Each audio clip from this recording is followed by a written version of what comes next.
That's great. It's nice to see so many people in here. You all found the Mayfair. Have you found your cabins? Do you all have cabins? That's the question of the day, I hear. Oh, that's great. How did you enjoy your meal? Yeah? How about that food, folks? Don't worry, because it keeps getting bigger and bigger and better until you get bigger and bigger and I don't know about the better. I hope you're all waiting and anticipating a fantastic evening of entertainment. You are about to meet the stars you've all come on to see. Yeah! Right now I'd like to introduce to you your promoter for Seatrek 89. How about a nice round of applause for Joe Motes?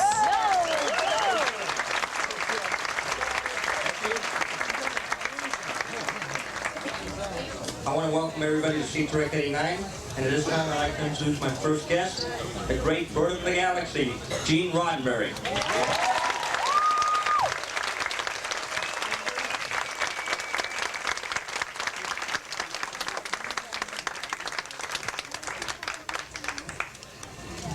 I want you to know this is going exactly as I planned 25 years ago. This is wild. There's the really nice thing about this show, and you're going to find out, are the performers. We have a group that started 25 years ago with me, and they seem to be the very best as they happen, and I love them dearly, and I love them dearly now. But we have a new group now, a new generation, same thing, great people. I think there's only one thing better than the performers, and that's the fans. We have several generations of those, too. I never thought I would go on a cruise. Majel made me do it, and I'm glad she did. So enjoy yourself, and it's a great pleasure to be with you, honestly.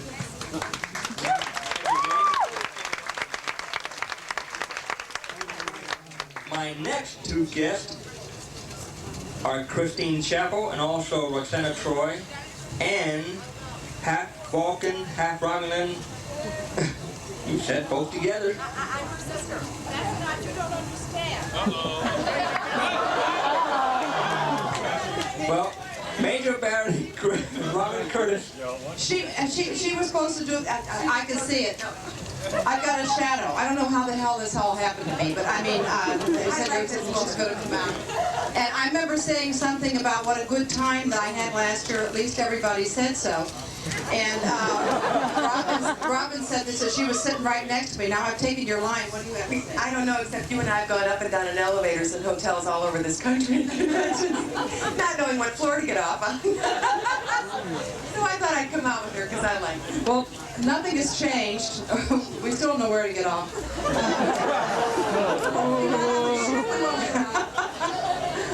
Hey, listen, now you guys have to ask for something because Joe doesn't know anything about it. What is this?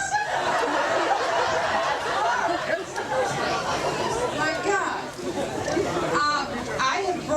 I did one more Star Trek. I only get one a year. You must talk to my husband about that. She didn't get any this year this time. Anyway, I brought the new one with me. It's not going to be released until later, so it's really work in progress. But we're going to show, and I can't show you the whole thing, but I can show you something like, I said 3 acts before, maybe I can sneak in the 4th act, but it's work in progress really because there's no music in it and there are no special effects. But if you can sit through that and understand it, I think you'll find it's kind of funny. Everybody tells me it's kind of funny. I look at it and hate it, but it's all right. We'll give it a shot anyway. And I just hope we have as good a time as we had last year. I say last year, I mean 2 years ago, I guess it was. I know, as a matter of fact, I know we will. And here, I'm going to make sure that you do. I love this woman, and I love Gene, and I love all of you, and I'm so happy to be here, and thank you. It is a good short, way to the short list.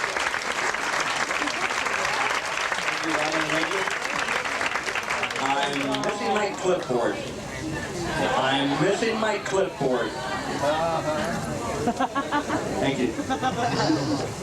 Okay, the current menace of the galaxy, the Q, John Lancie.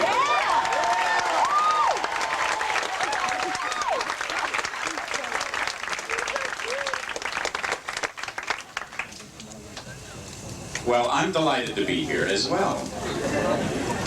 As you know, I'm here with my son.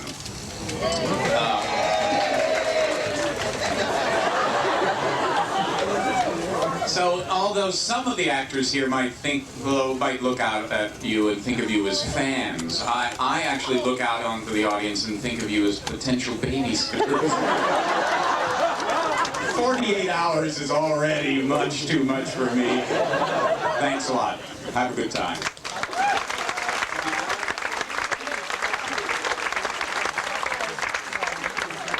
Now the retired manager of Enterprise past, Trelane, William Campbell. There he is.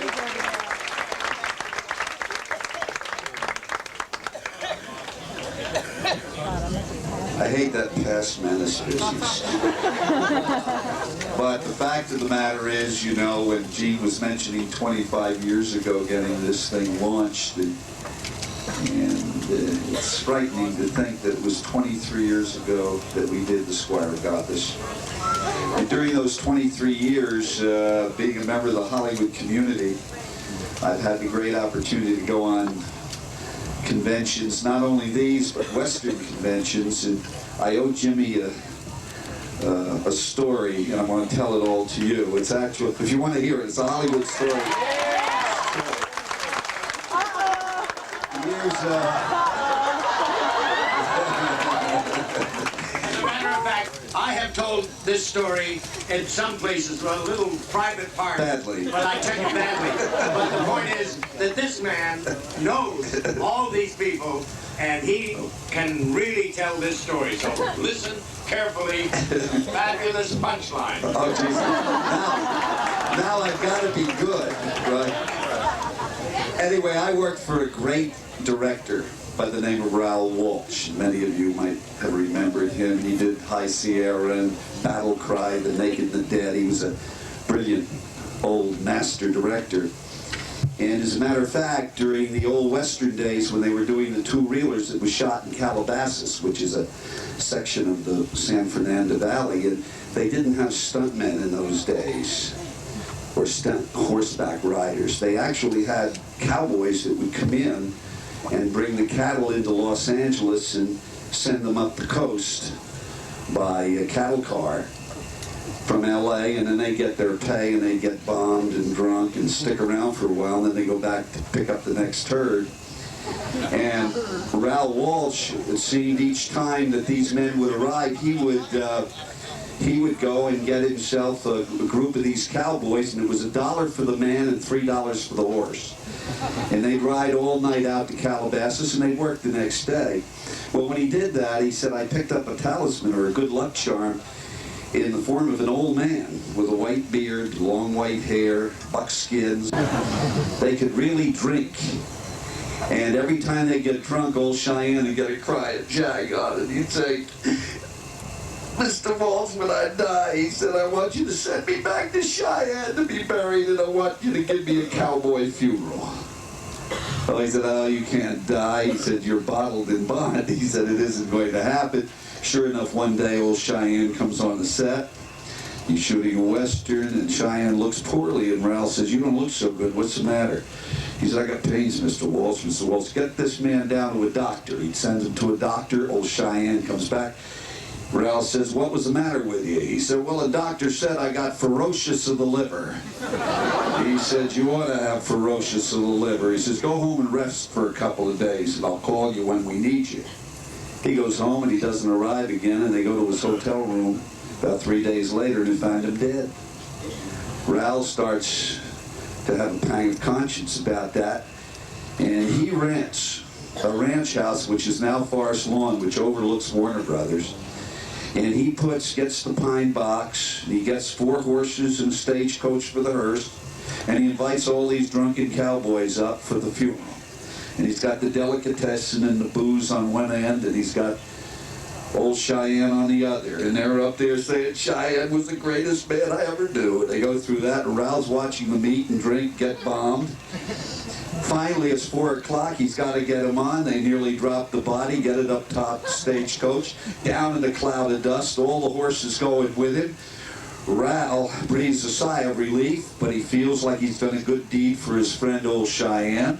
He's arranged for the funeral with a funeral home in Cheyenne, and he gets rid of him. He starts counting up the damage. Now, don't forget that this is about 1921. And Raoul said to me, he said, when I counted that up, it was $800. He says, you realize a whole family of 4 could live for $800 in those days. He said, but I was making good money and I didn't mind doing it. And he said, I forgot about it. He said, about 3 months later, a letter came from the Attorney General of the state of Wyoming, and with it was a $2,500 check. Old Cheyenne was wanted dead or alive. He had shot 2 guys on the outside. Thank you. I'll see you later.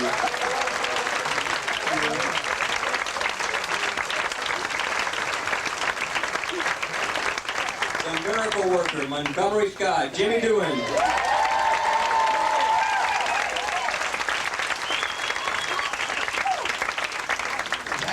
Thank you very much. I'm so glad you had the opportunity to hear Bill tell that story. God Almighty, you know, it's to me one of the most fabulous stories that I have ever heard in all my life, and he tells it masterfully. He's put in a few changes that I didn't know about. So we're all allowed that, right? That's what life is all about, eh? And particularly in show business, business. Or something like that, right? So anyway, you know what? I'm starting to move around. Then I remember that in the previous show, there was Nichelle was coming in like this, you know, and she was going over like this, and she was going over back like that. And, you know, that reminds me of a director that once said to a very busy actress, don't just do something, stand there. You know? Anyway, so she was busy, and that's what somebody said from the audience, and, you know, sit still or stand still. And so she put on a very good act, and I hope she does it again, maybe, because that's kind of fun. So if she'll rush in again, somebody will say, stand still, okay? Because otherwise, she was moving so fast, she was a blur. And nobody could, you know, with a few drinks, you could even hardly keep together, you know. Anyway, what I'd always like to do, because it's so much fun, is I try to answer a few questions that a lot of people ask, and I'm just going to jump right into it. You know, a lot of people, when they see the diagrams of the Enterprise, they say, well, there are no toilets in those diagrams. And the answer to that, of course, is that, you know, in the year 2350, we have phasers.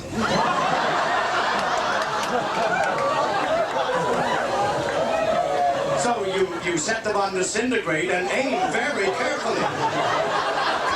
Okay?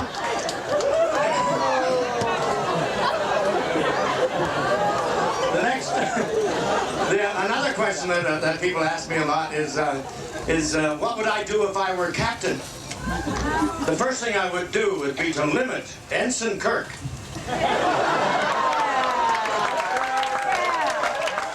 to 1 girl every 3 years.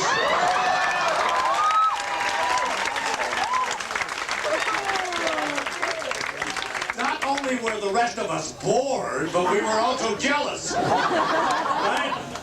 So I mean, those great oh, to hell with it. Whatever I was going to say, right? You know, who cares? So yeah. Okay, what would I do if I were captain? Okay, Chekov would never be allowed to scream again. We would hire the writers for Uhura to give her some other lines other than hailing frequencies open, sir. she deserves more than that. And if you haven't seen her in her svelte, whatever she is in, you know, it's quite svelte, you know. If you can understand what that word is, you know, svelte. I think it's a Swedish word, you know. She looks great, absolutely. And I understand that she's continuing her reduction of size, and whereas I'm not. So anyway,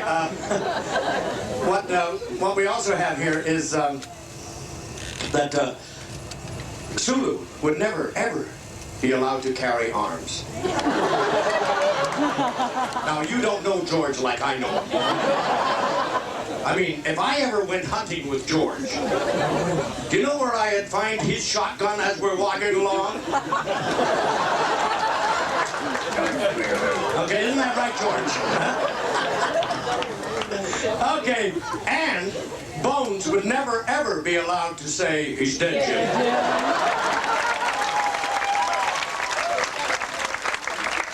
And most importantly, Mr. Spock would never, ever, ever, ever, ever, ever,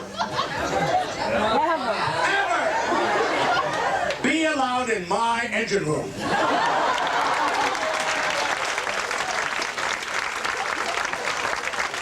You know, here's Scotty, the guy who built the ship, who knew how everything ran, I mean, fixed everything, was a miracle. We fixed everything like this. You know, we'd run into some problem, and the captain would send Mr. Spock down to the engineer. You know, what does he, what did he know? What? You forgot he died in one of the Star Trek. That's what I say, he should never have been in my engine room.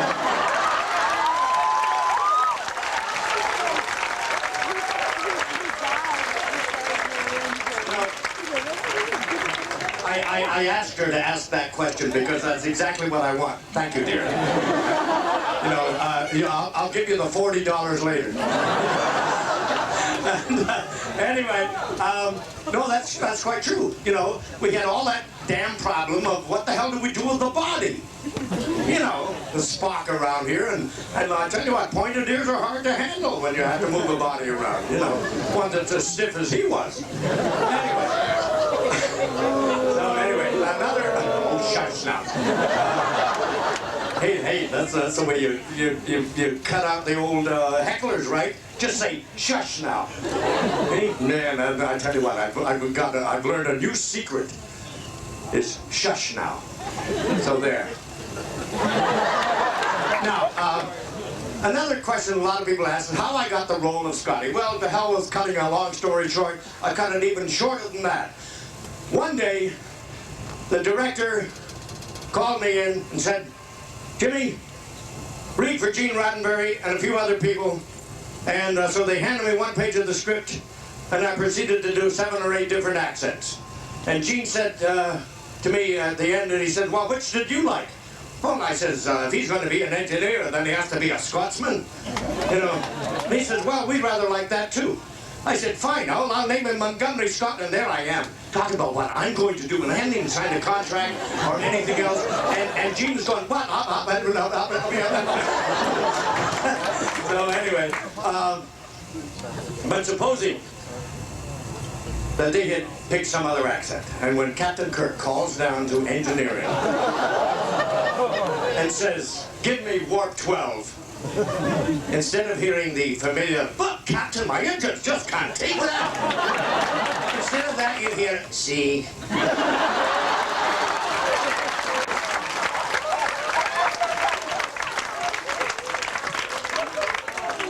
Or you hear, oi, hey, what is this warp 12 business? Or you hear, now listen here, sir. I never like to go above that war paint.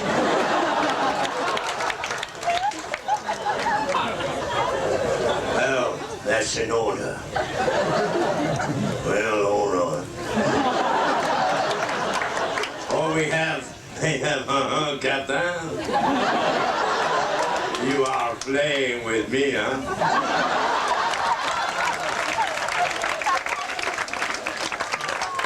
Also, I noticed that on the last planet, you did not get the girl. You should have Count the lucky Pierre. Or we have, ha ha, you be young Kirk, eh? Well, sir, I'll see you hanging from the highest yard arm in Starfleet before I'll give you a warp 12.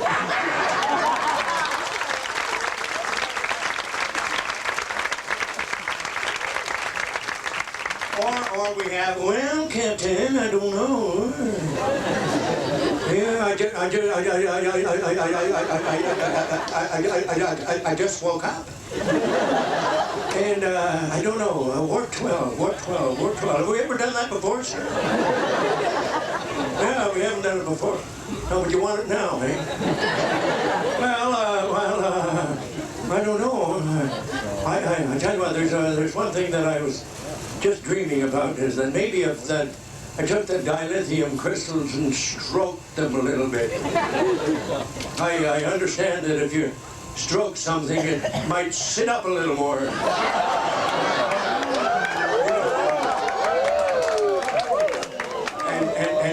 And give you a little more action. Yeah.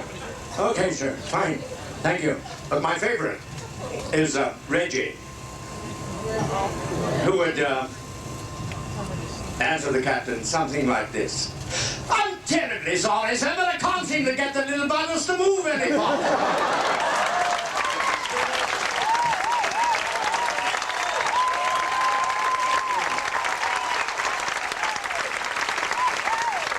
The Enterprise favorite female security officer, Tasha Yar, Denise Crosby.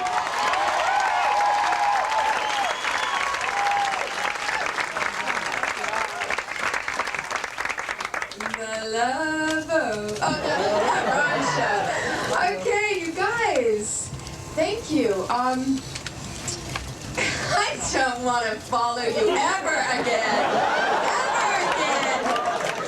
I'm gonna swim off this boat if I have to do that again. So you guys thought I was dead, right? Yeah. No. Tasha lives on.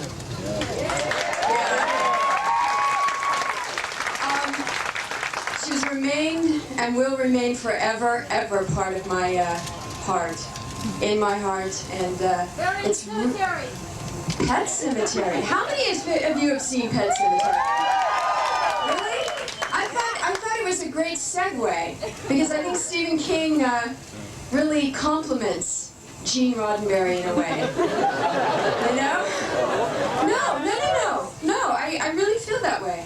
I don't mean that in a negative way. I think that I know that Stephen is a big Star Trek fan, and he watches the show, and it was to me very natural segue.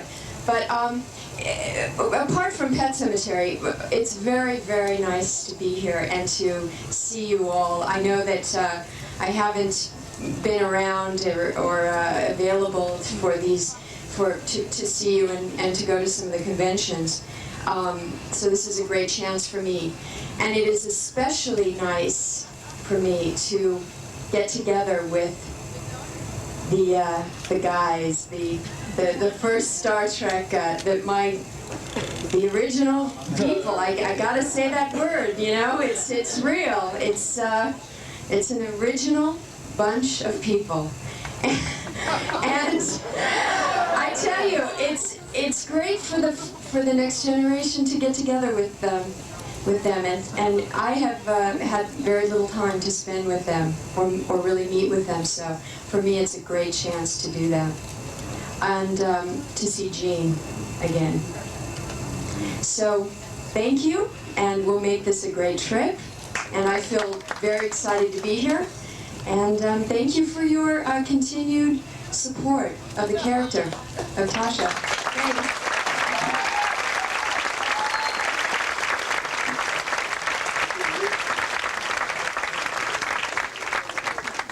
Everyone's favorite screamer, Commander Pavel Chekov, Walter Koenig.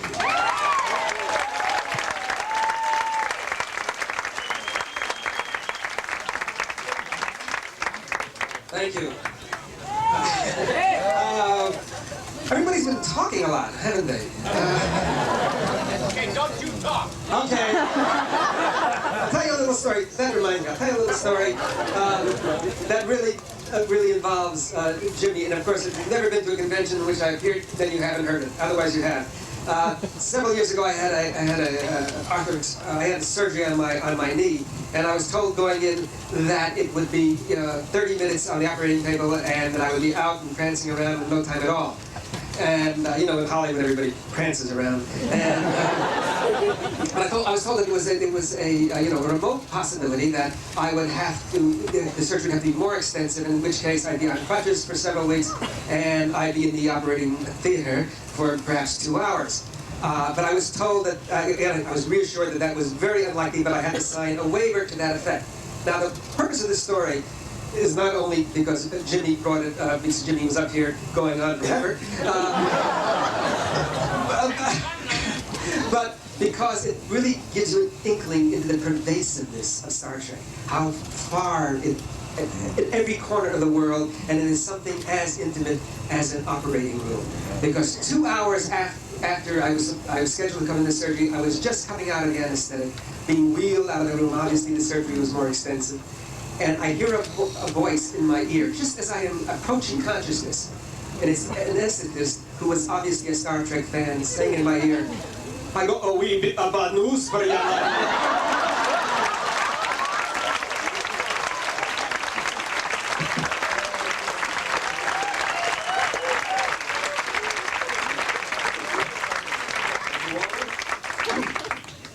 He's played a Romulan, a Klingon, but he's best known for Sarek. Mark Lenard.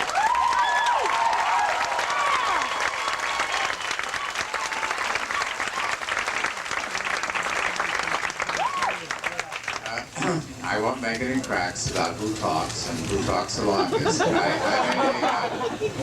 made an announcement last time. It's a serious business. I'm not one of these, very frivolous. I made an announcement last time that the... That's okay, I saw you in a tutu once. What's the tutu? Never mind, anyway. Listen, let me get this out. The Vulcans will not be coming to the Olympics in 1992. I thought that would hit too hard. We didn't come in 88. Seems we asked for a little time off for Pon Farr, and was denied. We think that's discriminatory. I told you we didn't come in 88, but you notice some of those people with the hoods on, covering their ears. Anyway, Vulcans are not known for being political, but I'm going to tell you two little stories, brief ones, Jimmy. It seems that Ronald Reagan, when he was president, and Nancy went out to dinner, and they went into a restaurant, and the waiter came up and said, "Your order, please," and Nancy said, "I'll have medallions of veal."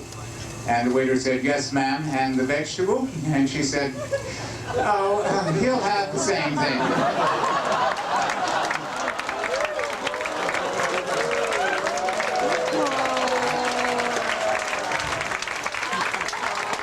Take your time, Jimmy can wait.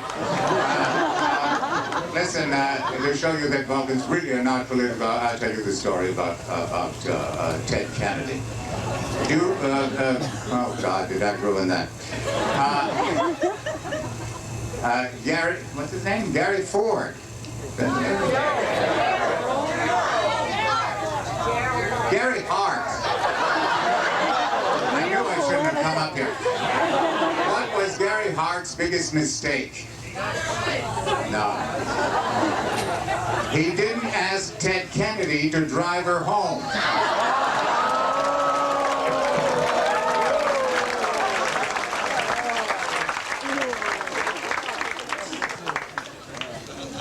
The lovely and marvelous singer, Commander Uhura, Nichelle. Thank you so much, and this is when it's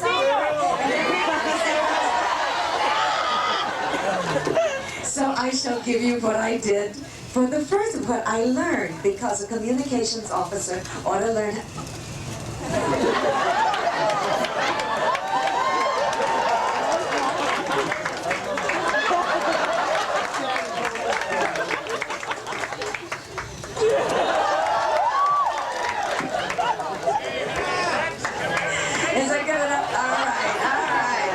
I'm going to still stand still so you can still speak, but still do that. And acapella, acapella. She told me to sing acapella like I did in Orlando. What did I sing? I forgot some French song that I sang a cappella, and I'm sure that it was wonderful, because although I didn't remember the word, I sang a cappella for all my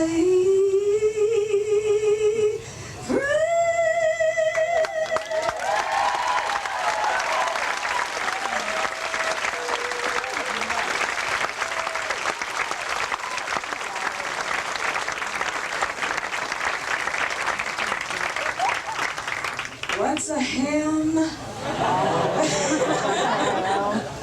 Give me another thing. So tell me something else. Charlie X. There was a fella for you. I don't remember any of the lyrics to Charlie X.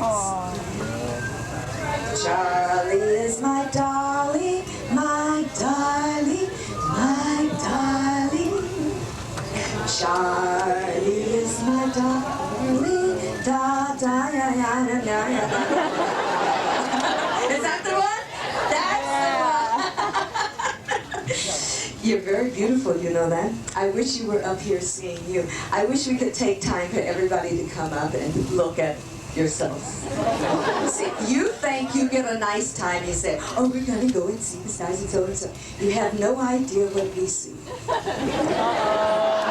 This is the, and I've got it in panorama. Look at this. You don't get this one.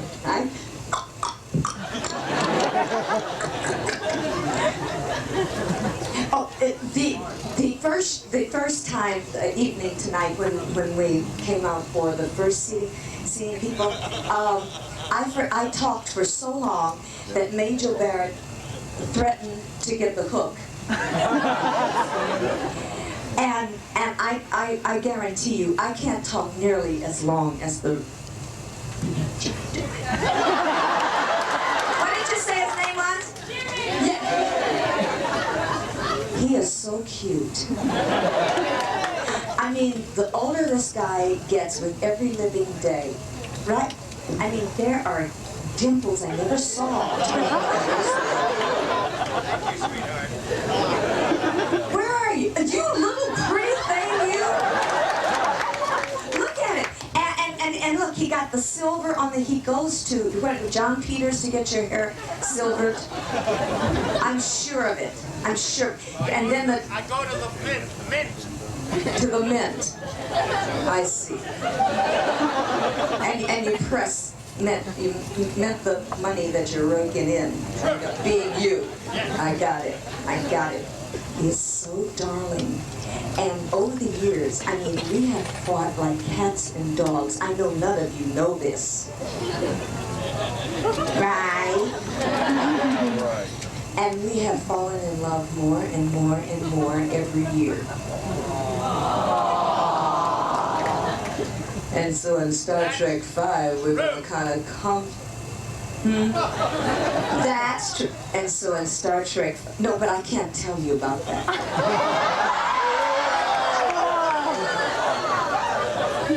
And I'm never going to tell.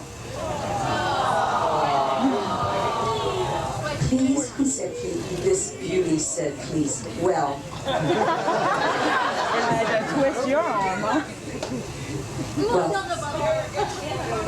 just between you. Well, in 5, you see. You will see, you see. You definitely will see, you see. Well, actually, there is this moment in which we, well, actually, don't exactly, but then...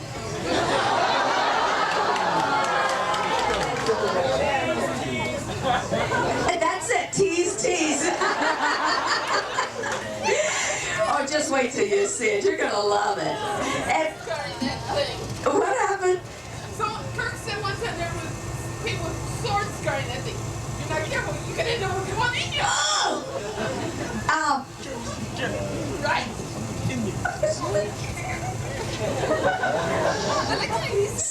on the boat today, I lost one of my earrings.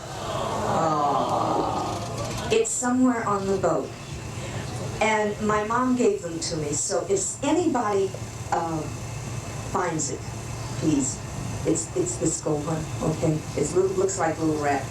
It means so much to me. Can we look in your cabin for you? I already did. But if you find it, you can bring it to my cabin. If you find it and you do return it, and I would really, really appreciate it. I will do something really, really wonderful for you. I will not tell you what happens between Jimmy and me. And I won't tell you exactly what happens up on the mountaintop when I took my clothes off. With the fronds in front. And I won't tell you any of the other things, maybe. Passenger Rachel Austin. Rachel Austin, your mommy wants ya. Rachel!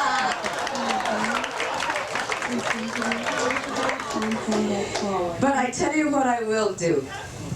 I will give you one of my brand new t-shirts. I will give you one of my new records called Hauntingly. And in Hauntingly is the song that we presented to what's that studio? Paramount. To Paramount. Oh, whoa, don't do that. To Paramount. And there's a song on it that's really beautiful called Hauntingly. And a few other things that you think of. One of my posters. I really will. I would love to do, or if you don't want those, I'll take you to dinner or something. I would, okay, or because I really would love to have it. And I've been all over the ship, so I don't know where I lost it, but it was after around 2 or 3 o'clock sometime. So it's on the ship because I had it on in the bars. You have to say that. I know that's Alice. Alice, is that you, Alice? I know it's Alice. I had it on in the bar because Jeff gave me these really terrific earrings that has the little sparkle on the end, the little dynamic. Yeah, those stand up. See, like hers, they're great. And I put them on with my earrings, and I must have dislodged one. So please, if you find it, what do you want me to do? What do you want me to say? I love you very much. And by now you must know this, right? At some point in time, I'll be out signing. On one place, I'll be signing the stuff that that my people, my fan club is selling, and I promised them. And the lady who stood in line and they said, I'm sorry, she's just signing the stuff that's being sold at this table. Said, oh, why didn't anybody tell us that? And I felt so badly, so if you come back, I will sign it. But we're going to sign all the other stuff there, but I'll be going back out there and signing that. And I can't think of anything else smart to say. You stand there.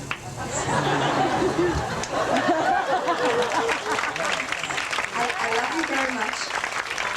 I know you do. And one of the wonderful things that's happening on this cruise, I think, that is unique to anything else that we've ever done, is the coming together of the original cast and the next generation.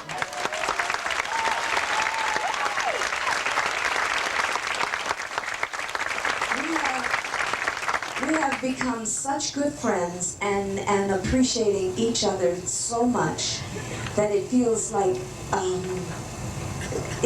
one step beyond. You know, it just feels, I can't believe this. And may we all be together for the next and the next and the next generation, and may our posterity from here and on ad infinitum deliver the message that Yeoman said. There's hope for the future. There's love. We are the best. We are the best minds because we care about the future. So for the next generation, may Star Trek live. Live long and prosper. Thank you so much. Thank you, everybody.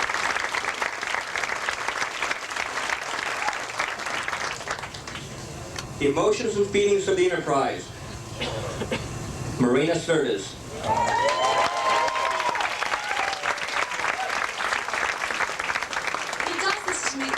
time, he sends me off after Nichelle.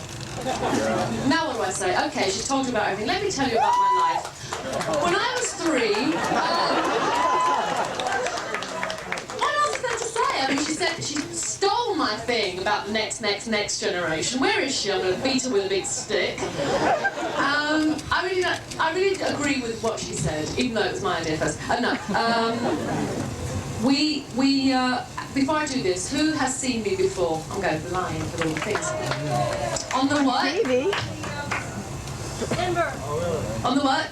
She's dumbfounded, can't say a word. What? On the drill! On the drill. Yeah, but who didn't recognise me, right? Can't be honest, you wouldn't have recognised me. No, right. You see, I would change my hairstyle all the time so you'll never know when you're walking past me. I was talking to somebody who was really upset because he stood next to me at the gala last night and didn't know it was me. And it was like a missed opportunity. Anyway, I went to, actually before I'd ever done conventions per se, Majel called me up because there was one happening in Los Angeles. And and she said, get yourself down here, girl. And so I went down and somebody came up to me and said, you know, we really didn't want to like your show, but we can't help it, we love it. So I thought, oh, that's what people think, is it? But I'm sure now that you are watching it and you are loving it because the numbers are so great.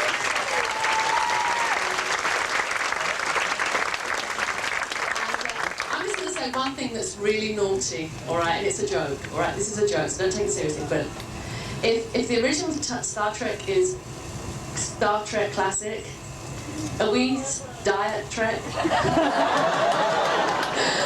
I don't know, anyway, okay, right, no, we love them, we do, we really love them. And you can tell, we get on really well together. Nichelle and I have done conventions together, Walter and I have done conventions together, Jimmy and I Jimmy sits and tells war stories to my boyfriend, and it's great. My boyfriend's the long-haired, blonde guy. You seen him? Yeah, hands off, girls. He's sitting there, yeah. So, yeah, he's mine. If you want to stay on board, you keep your hands off. Right? So I'll see you signing autographs tomorrow. Bye.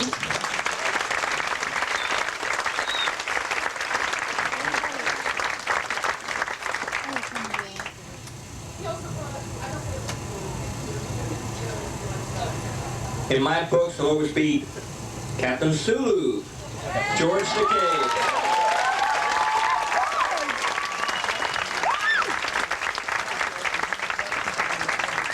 Thank you very much. This is really a great, grand, glorious family reunion, isn't it? We have the patriarch of the clan, wonderful dear Gene here. We have that loving but bickering long-married couple, Nichelle and Jimmy here. We have that kvetching cousin, Walter here. We have our distant sister that we see too infrequently, Gracie over there. And of course we have our next generation together for this grand family reunion. But really, we have the great, huge, large, extended family that all of you are. And you're the ones that made this wonderful clan, this great, huge family, this extended family possible. So thank you for what you've done to make this possible for us. We are going to live long, aren't we? And we are going to prosper. We will see you on Seatrek 25.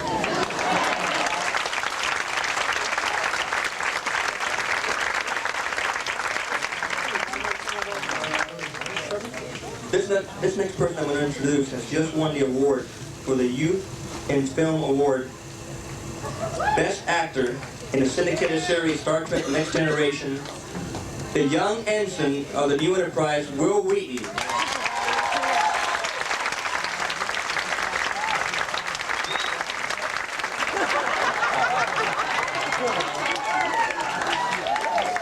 Hi, I'm Brent Spiner. As Data the android on Star Trek The Next Generation? You're not buying it, are you?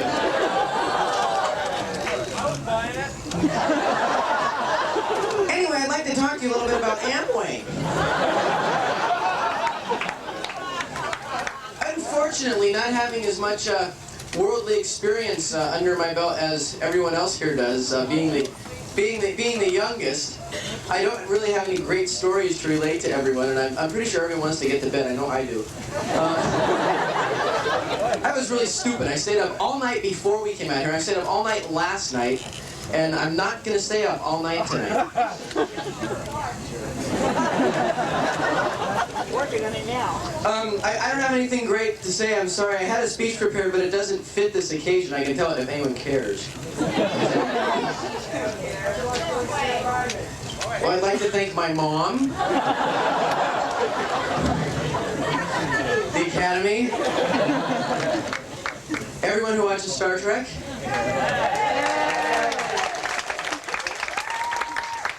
my wife, Marina Sirtis,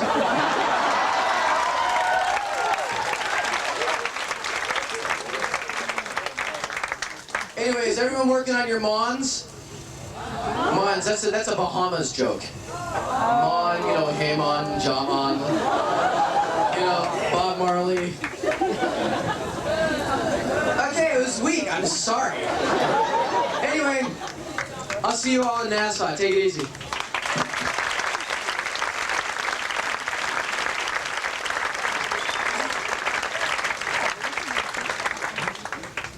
Captain Kirk's favorite yeoman, Whitney.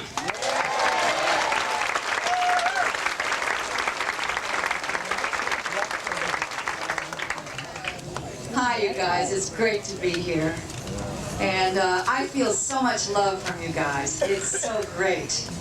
It's really great. And I'm so grateful to Joe and to Ruth Ann for all their help, and Carol, and organizing all of this. And to be with all my friends, you know. I was one of the originals, and it's a great privilege. And I'm very happy to be here. I hope we have a good time. Thank you. Bye.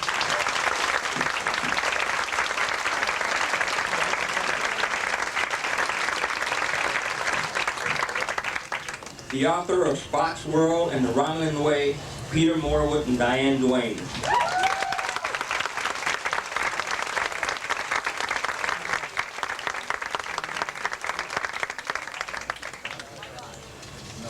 I like the light of... I was a campfire girl once. I try to forget this. This is very strange. Welcome, you know, from the token writers. We are the slowest of the performing arts. I mean, how would you like it if you told a joke and you had to wait a year to see if anyone got it, which is fairly frequent. What was the other thing we were going to say? Well, we've decided not to tell you any stories. You can buy them when they come out from pocketbooks. We are writers. We must act for the preservation of our race. Also, while Diane isn't actually hiding behind a photograph of herself, sometimes I think she might as well. There is a lady in Hawaii who is passing herself off as my wife. Your attention, please. Passenger Lynn Lear. Not Lynn Lear, no. This is the original Diane Duane. Right profile. Left profile. Full face. Back view. This is the one I married. This is the one who writes the books. Accept no imitations, accept no substitutes. I don't.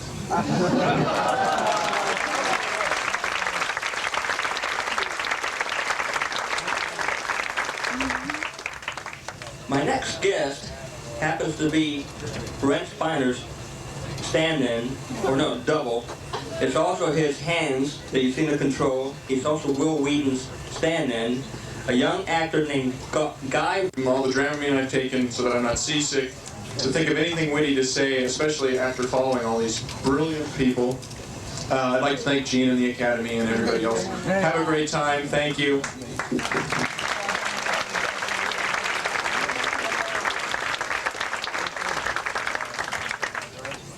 Now the next person is one of the most important people around. He knows everything there is to know about Star Trek.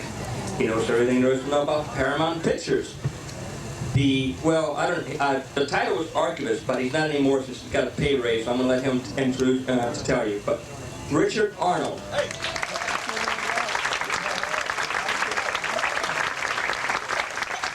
Thank you. Guy Bartman, who was just up here, not only is Will's stand-in and Brent's photo double and Brent's hands, and occasionally you see him on the ship. I'm sure you saw him in engineering recently, handing a clipboard to Will back and forth and so on. He also helps me in the Star Trek office because as much of a memory as I have for Star Trek, he corrects me. He really knows the Star Trek as well. He also helps Gene out, wherever Gene is. He's Gene's computer expert. And he has helped the people in the art department with the graphics on the show. So he really is one of those really terrific people that we just happen to luck out and get working on the show. And he's one of us. You're all us. We're all you. It's all the same thing. I've been going to conventions 20 years this year. This is my 125th convention. Jimmy beats me by at least 3 or 4 times that, but that's okay. I started off my first convention seeing Jimmy, actually. It's a dream for me. I get up in the morning and I go to work and I never regret it, and I'll put in long days and love every minute of it, and I never gripe about it, and I rarely leave when I'm supposed to. And it's great. You know, it's a dream. How many people get to go in and enjoy what they do and get paid for it? And as Joe was saying, I used to be called archivist, but Gene wanted me to get a raise, and the studio said, as archivist, he can't make more than he's making, so he said, fine, he's a consultant, pay him more. So I got a nice raise with that. I've done the calendars, as you know. We're working, hopefully, Gene and Susan Sackett and myself, on a 1991 25th anniversary coffee table book on Star Trek, the 25-year history of Star Trek. So that will be even more icing on the cake for me. But the thing I was pointing out earlier, and as I said earlier, I don't think this should be an occasion where we get really serious, but the one thing maybe a lot of you don't realize, and Nichelle Nichols pointed this out at a convention in Denver about 2 years ago, when the new series was coming on the air, and that is that we, the audience, the fans, we've won. Star Trek is back on the air in an hourly form every week. Star Trek 5 is coming out this summer. Star Trek 6 is very likely going to follow that. There is a new book every month now. I can remember waiting a year for the next book to come out. New merchandise every month is coming out. There's more and more and more. And it's because you want more. And if you didn't want more, believe me, it wouldn't be there. So it's because of all of us, really, that we're all here right now. And I am so grateful to be part of this, and I hope you all have a wonderful weekend. Thank you.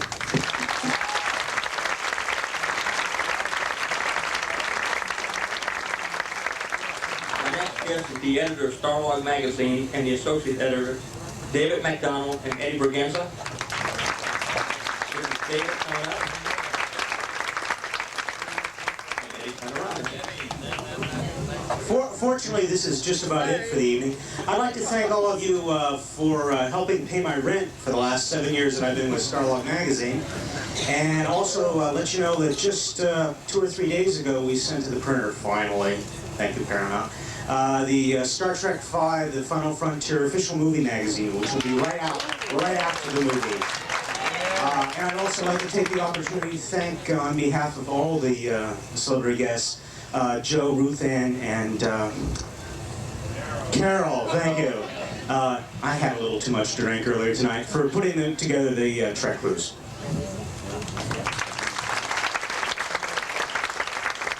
Alright, and as you'll notice, we'll be skulking around. We're working on a story for Starlog to appear at some time whenever Dave writes it. So please excuse me if I get in front of your pictures or that, just bear with me because I'm trying to work on getting photos. So if you're nice, you'll wind up in Starlog and you can show your brothers, your sisters, your cousins, your aunts. Alright? Okay, thank you.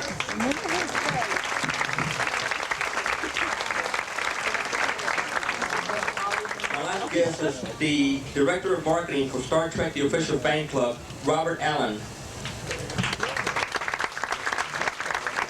Well, I think Robert Allen is probably running the table right behind me. George is out until he gets here. We're going to start without him. Okay, I don't blame you. Anybody who's not here on time should start without him. Up, George! Up, George! Up, George! Hey, that's what we're going to do. Okay, on account of three. Okay, up with the show! Videos go on all time. Here we go, next. There you go.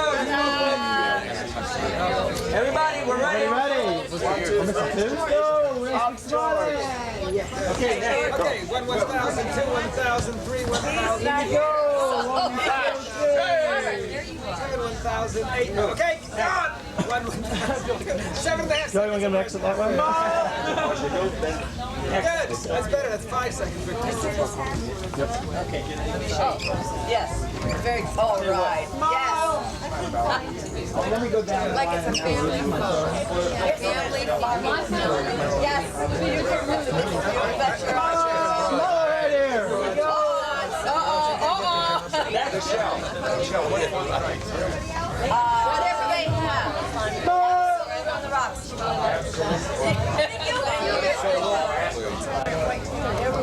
There we go.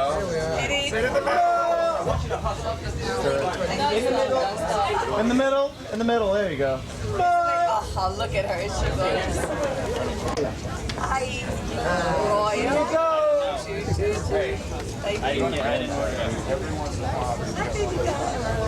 It's redhead.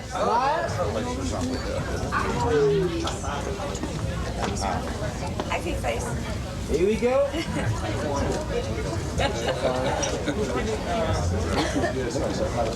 Here you go. Oh no. Oh no. I believe it. No. Whoa. Wait a minute. That is beautiful. No.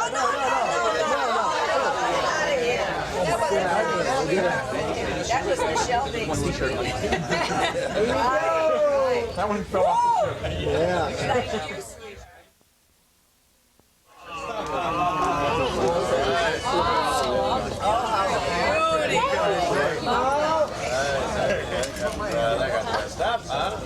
Wait, get them hugging. You guys hugging. With Roddenberry with his hand of approval. Yeah, the hand of approval. There's no one going to be there. Yes. Thank you. Okay, bye. Don't say that. You're here for a while. See you middle. Bye. It was only for the picture. Wait a minute. Yes. Viva la France! Thank you. That's 10 of the Keep on moving.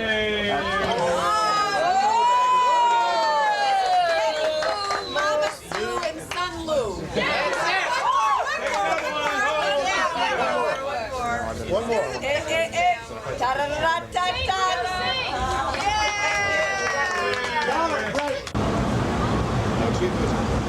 Hi, nice to see you there. John, my associate.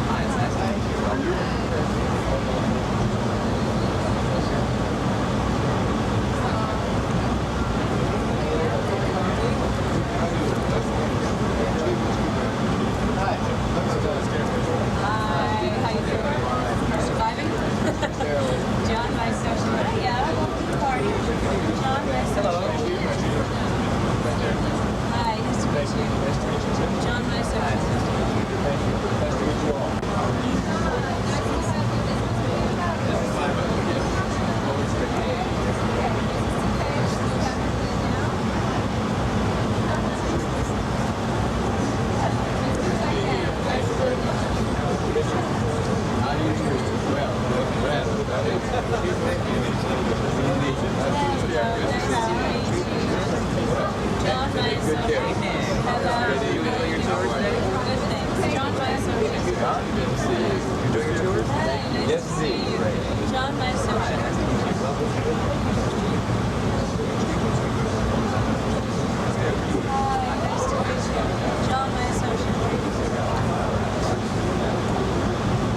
First of all, I'd like to introduce our judges for tonight.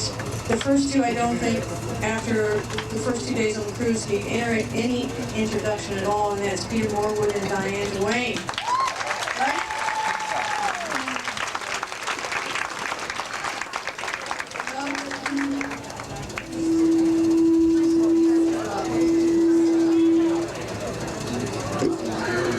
Okay, and our third judge is Stephen Bacchus.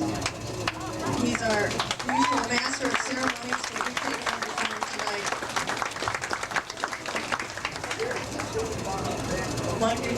Right. Contestant number one, entrant number one, is a mutant tribble. Have you ever wondered what happened to the tribbles after they were beamed aboard the Klingon ship? Well, here, straight from Gerald's planet, is Majel, tribble who will explain the story.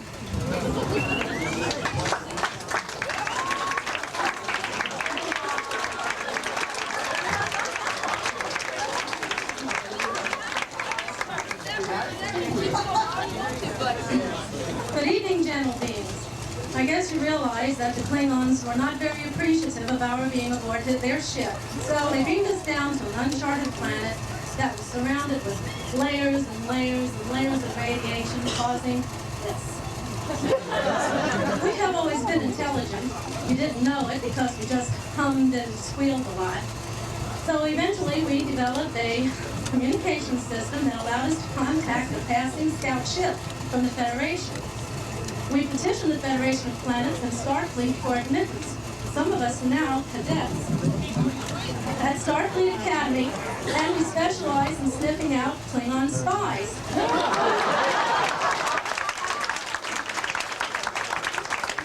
If you will notice the patches, these will hold our phasers and communicators that we will receive upon graduation. They have been surgically applied. And incidentally, we no longer are as prolific as we once were. Takei is now a prescription grain and is used for the sole purpose of reproduction. Thank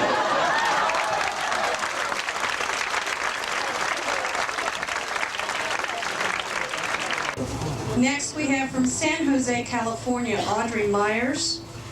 Please imagine for a moment that you are the lords and ladies of the Romulan court, gathered to view the execution of your worst enemy.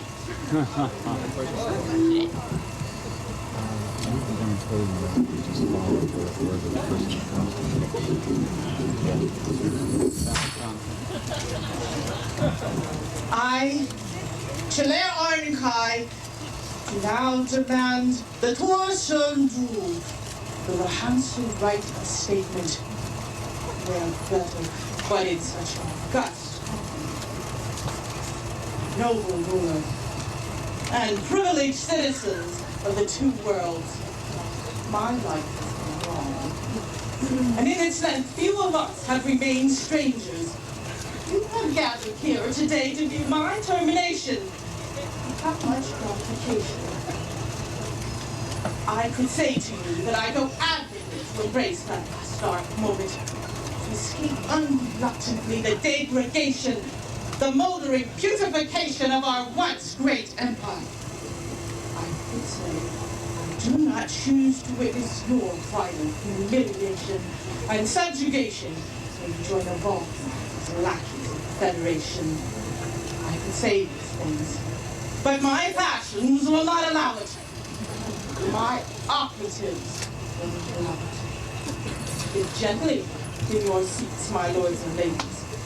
You who have given your fealty to that puppet pretender, that festering worm who even now quavers in his diadem. Give gently. For those to your left and right are my creatures, and will surely extinguish your lives at the smallest provocation.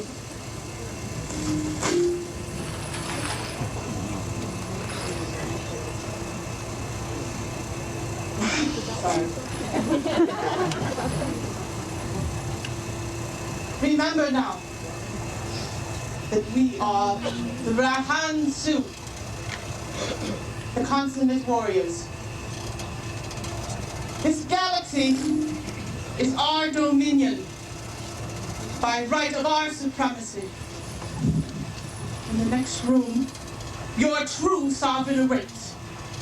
This royal house, and raised by my own hand, the greatest warrior of our collective past could not fill half her shadow. Join me, proclaim your sovereign and our ancestral destiny, and within one cycle the Federation will be reeling in alarming confusion. In 5 cycles, we will use Federation flags to polish Rahansu boots. And as for the puppet pretender, take them off this right here. Here to try them on.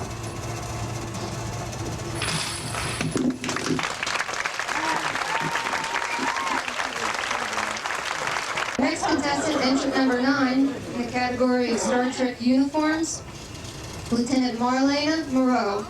Due to an ion storm in the vicinity, this uniform is changed from the normal to that of the parallel universe. And then that strange Captain Kirk is suddenly taken away. Mercy to me, mercy to Spock, mercy to the Hulkins. Well, I'm a captain woman. I have been, and I always will be, and I do it to every man in the fleet. Contestant number 10, we have a couple little more fuzzballs back there somewhere. Greg Tellman from Irvine, California, and Eric Nussbaum from Paloma, New York is the Tribbles.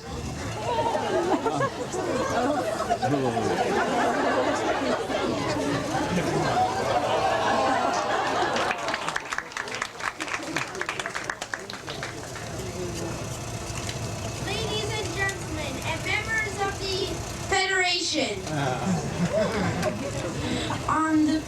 we are proud to present two tribbles from our chorus and about to sing our favorite song. Okay. 1 and 2 and 3.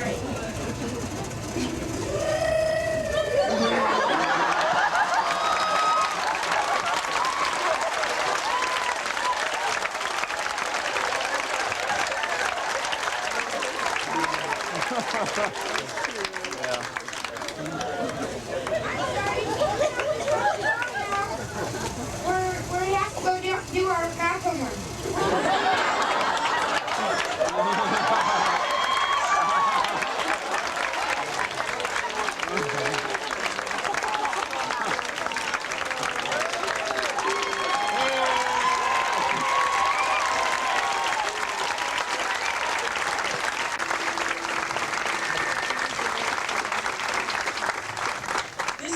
Special weekend. This is Mother's Day weekend.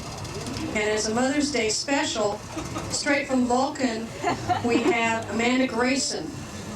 This is Elizabeth Simons from Bakersfield, California.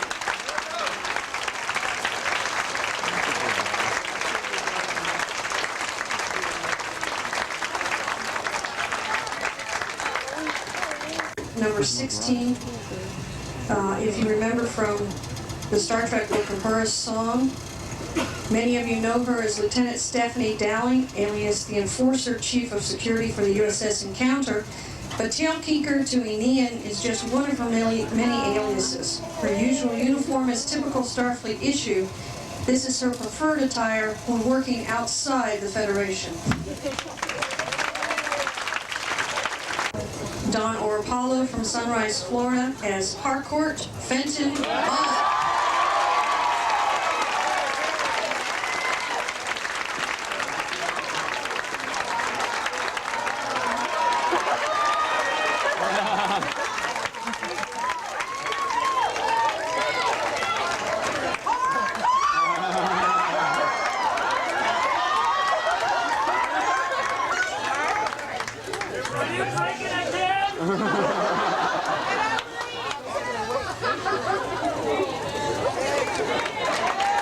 Entry 21 in the category of Star Trek uniforms.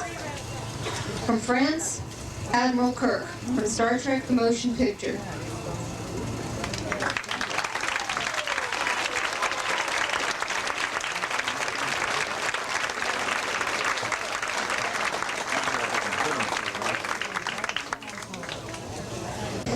Entrant number 22, I should say entrance, from Liberty Hill, Texas, John and Rachel Austin are Kang and his woman of the Klingon Empire.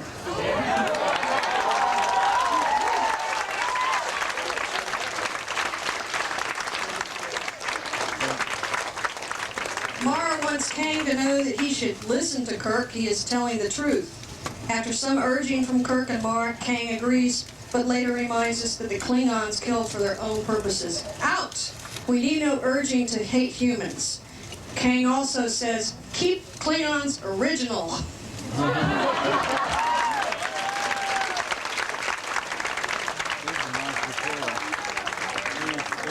Went all out on the material. Yeah. Okay, entrant number 26, Len Weidrich from Vancouver, British Columbia, Canada. Space, the final frontier.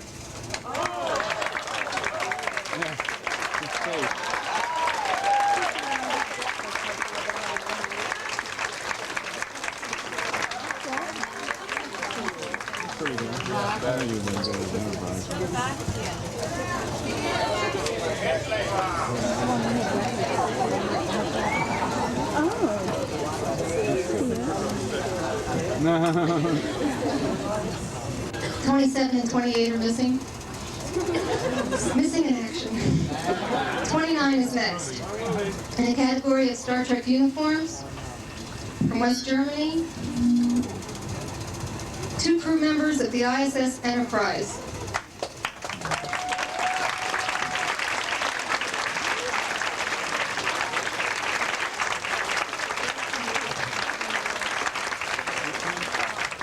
Sparks, Nevada, Gail Conrad as Droxine from the episode Cloudminders.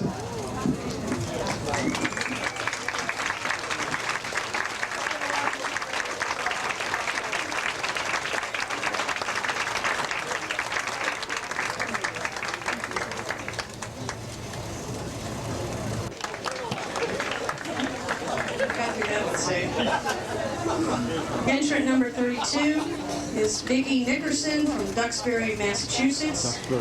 Unsatisfied with the duties as Captain Kirk's yeoman, Tonya Barrows dreamed up Don Juan while on Shorely Planet, yet found true romance as Dr. McCoy's princess.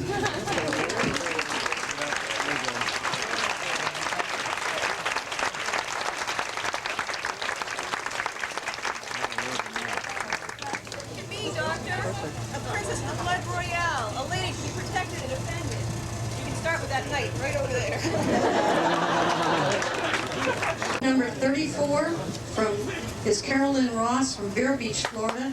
Sub-Commander Tali.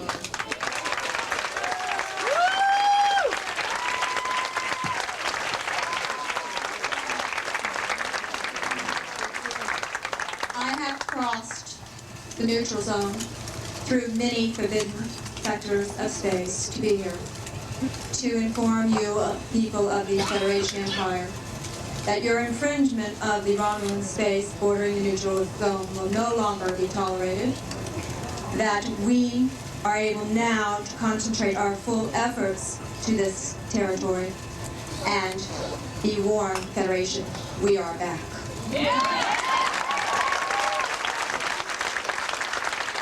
Next contestant, entrant number 38 in the category of Star Trek, from Florida, Mr. Ward.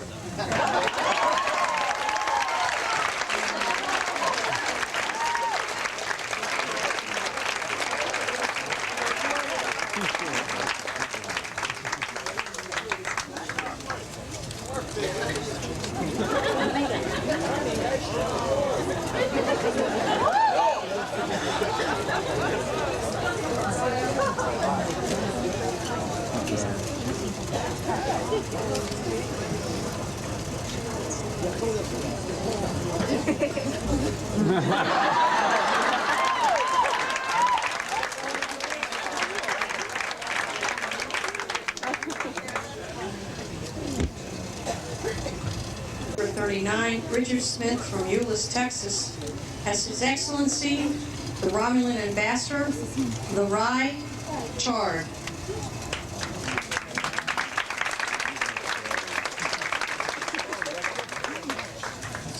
I bring you greetings from the invincible Romulan Empire and our great Praetor. Our affiliation with your United Federation of Planets should not be taken as a sign of weakness. There are grave concerns at the highest level of our command that this might be a poorly concealed opportunity for Federation treachery. Our distrust is heightened by the conspicuous presence of those intellectual puppets of the Federation of Vulcan.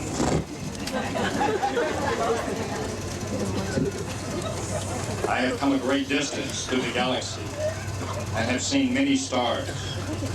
And though it pains me to say this, I have seen no star more lovely, more friendly, or more gracious than those stars accompanying you on this voyage.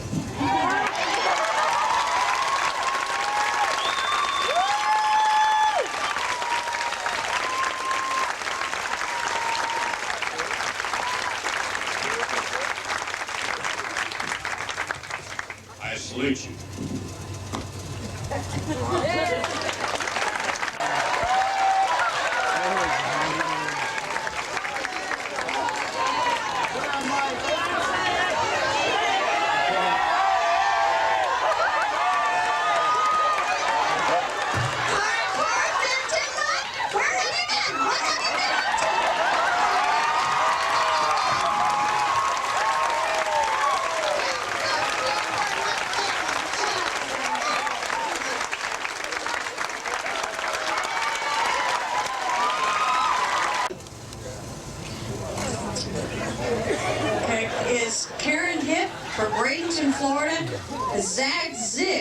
The delegate from the Tholian Empire.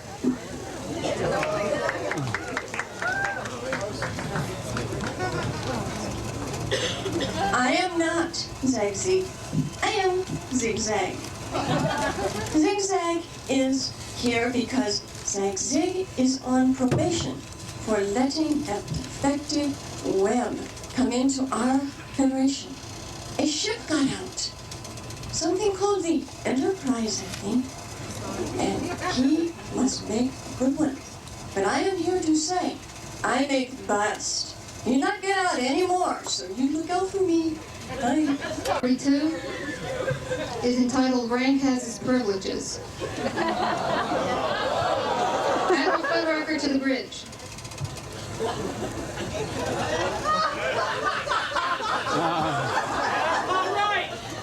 Admiral Fuddrucker to the bridge. What the hell's going on?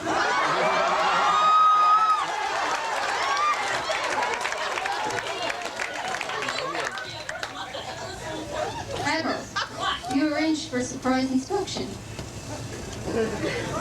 Oh yeah. Hey! Ashtray. My God, this is despicable. And I thought she was ugly. Lucky for y'all, you got me.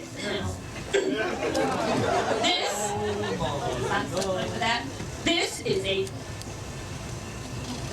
Right, shut up. This is a diplomatic mission. We are here on a serious matter. They want someone with poise and beauty and grace. So they chose me, Admiral Ulysses T. Fuddrucker. Now then, we got a feel for these people. We feel. I feel. Troy syndrome. She feels. We gotta feel truth. And just above all, I heard something about these gorgeous people these sometimes. Get back. Yeah, these Ferengians. Yeah! Woo! I heard they're gorgeous. And if y'all will excuse me, I'll make sure with my absolute best. I got a date with one of you, see. I'm gonna try to get rid of that. Wish me luck.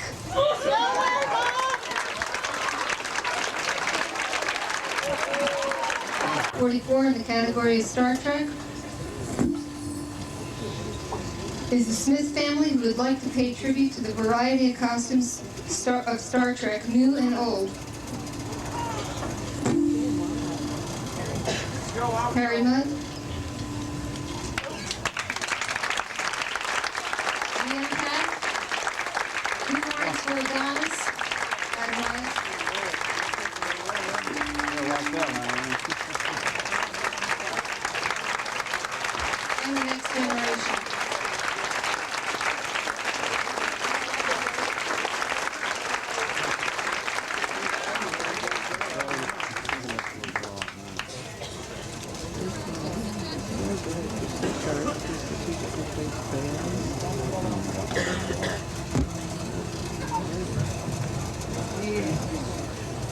Stella, dear.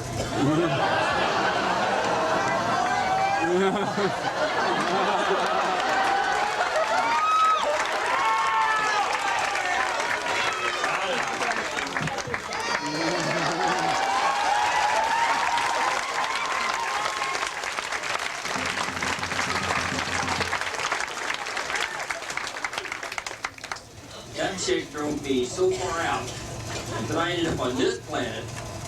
This dinky little boat doesn't fly. And somebody in this group invited her here. I don't know who it is. One of those guys, right? You may have noticed about what I brought with me. One of them was, I got some real good buys, guys. One of them, well, no, one of them's not for sale. That's my daughter.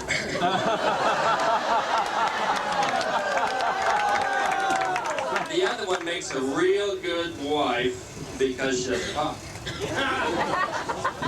And by the way, I have some of that Venus drug, and that one lady that came after, she needs it real Okay, some of you may be familiar with the novel Yesterday's Son, which introduced Spock's son, Zar. And entrant number 46 is Zar's sister.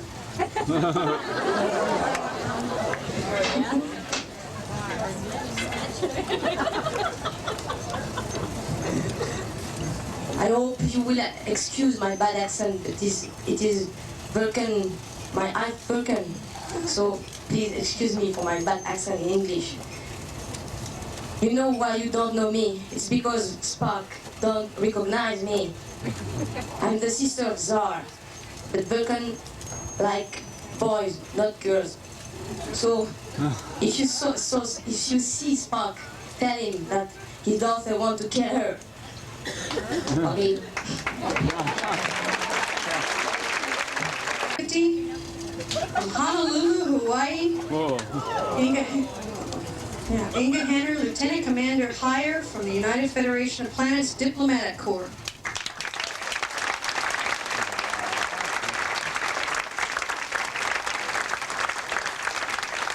Good evening, gentle beings. I have come here tonight to ask your support in a very important matter. The United Federation of Planets diplomatic mission on Klinzai, the Klingon home planet, has been established to promote scientific and cultural exchange between our two peoples. As a scientific advisor to the ambassador, it is my duty to arrange for the exchange of not only scientific information, but scientific staff as well. Now, a few of the planetary governments, as well as certain factions in the Federation Council, are somewhat doubtful, if not openly opposed to our program. Therefore, I would like to ask you to communicate your support to your planetary government of our program so that we may continue this program and receive the necessary further funding. Thank you for your support, and thank you for listening. Now turned MC for the purposes of the talent show. Is that a conflict of interest? And let me just say that this is not a competition, it is just an exhibition. No, there is no judging, and so just sit back and enjoy it. Let me, right now, bring out our first act. Lieutenant Krell, the fighter pilot on the USS Pagan. Keep an eye on them and follow them.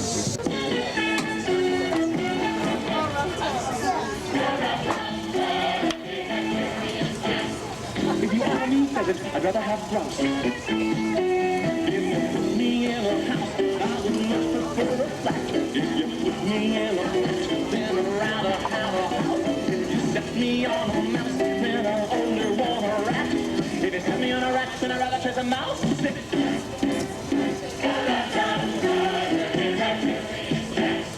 And there isn't any need for me to shout it.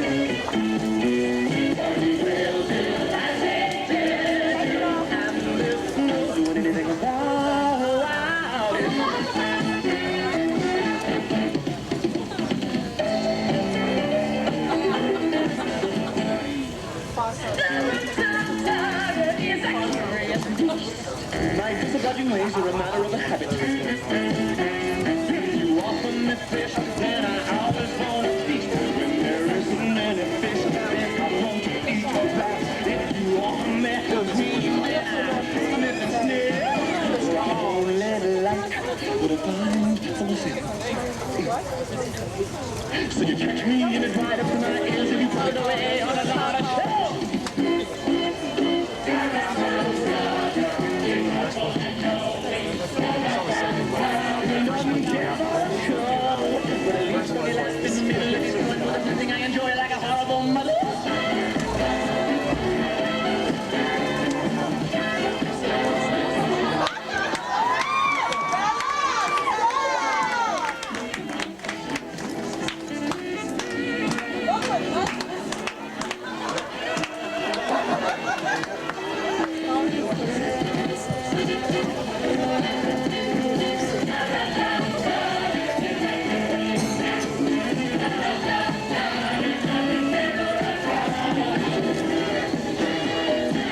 for me to spout it. I can tell you, I can't tell you, and there's no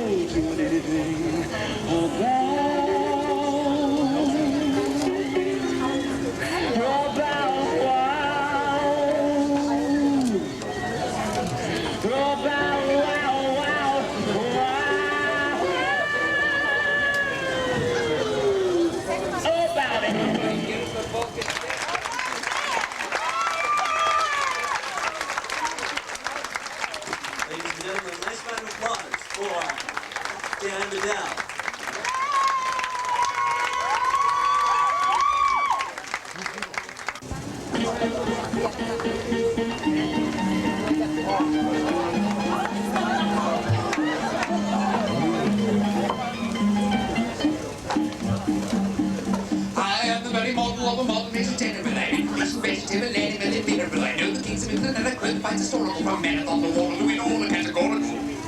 I'm very well acquainted to with maths, mathematical. I understand equations both the simple and quadratical. Above and you'll feel I'm teeming with a lot of news.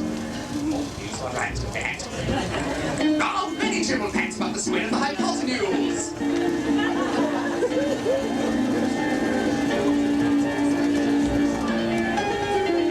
I'm very good at integral and differential calculus. I know the scientific names of beings and animalculous and choice matters vegetable, animal and mineral. I'm very model of amalgamated general.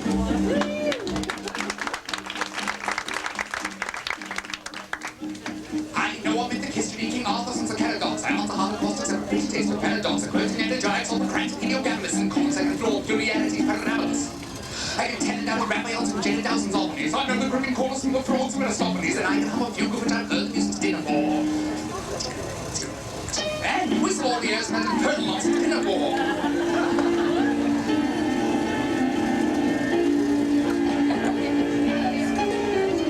Then I can write a washing machine back not uniform and tell every detail and correcting as this uniform. And short man's vegetable, anybody mineral, I am very model of amalgamated general.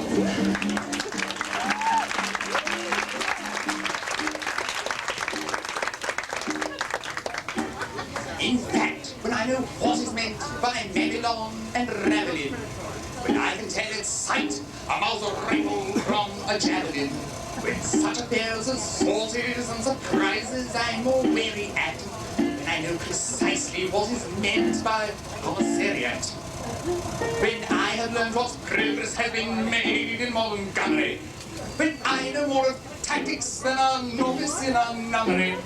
In short, when I'm a smattering of elemental strategy. Strategy, I'll never write that. It's impossible. Ah, you'll say a better mage general has never strategy.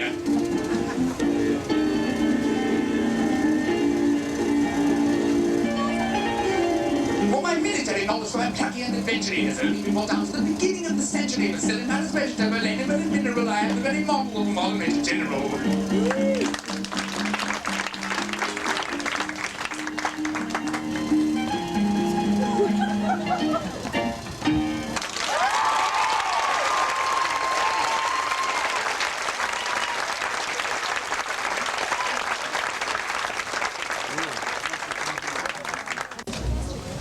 Okay, to present the awards, we have Majel, Barrett, Roddenberry.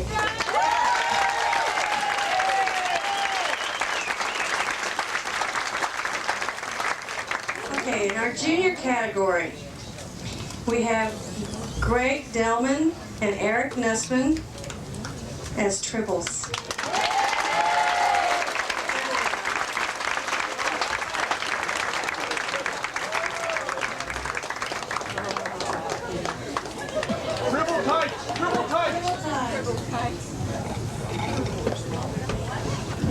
Only one in the junior category. I love those little fellas, and if you're going to do anything to them, Dr. McCoy, I don't want to know about it.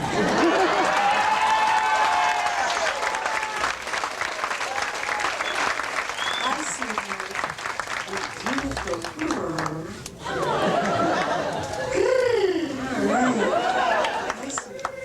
you. Don't give her a microphone, she won't get off.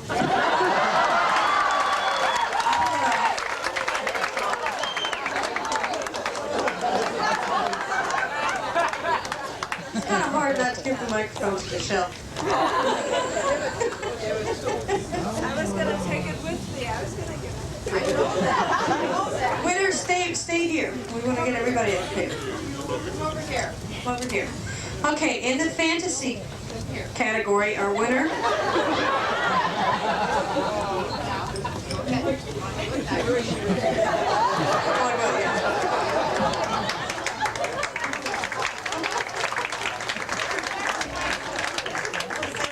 Okay, in the fantasy category, we have Marianne Schmidt from Tip City, Ohio, as Ambassador K. Prel Kolora.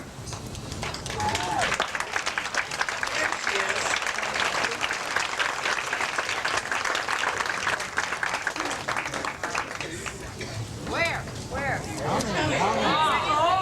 yeah.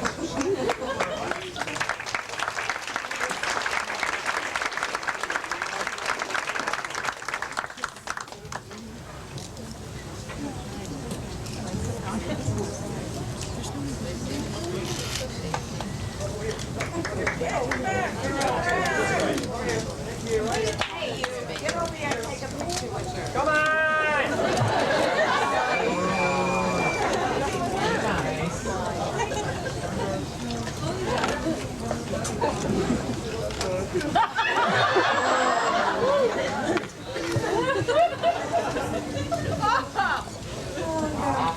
Okay. Yeah, it goes in the choir. In the category Star Trek uniforms, third place goes to Silke Mater and Gerlinde Gungerst of West Germany from the episode Mirror Mirror.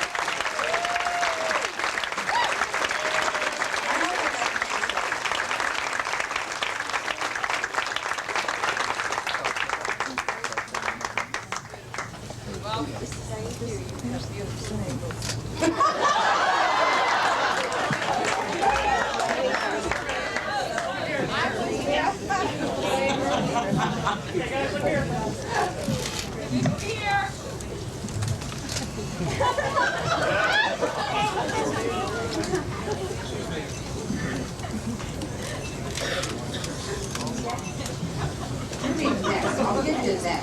You're not going to leave right now. You're already going to leave in the front.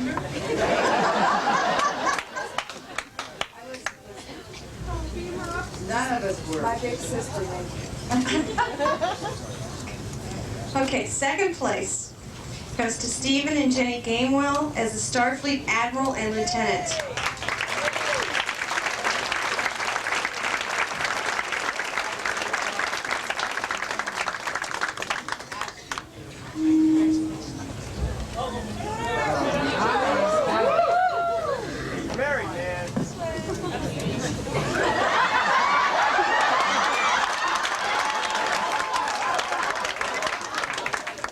about to eat a hand.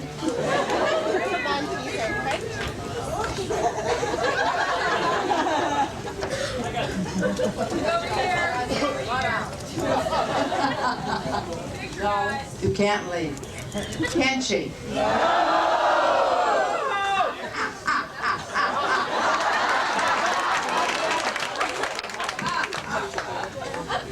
Watch it, Jimmy. Don't laugh too hard because you're next.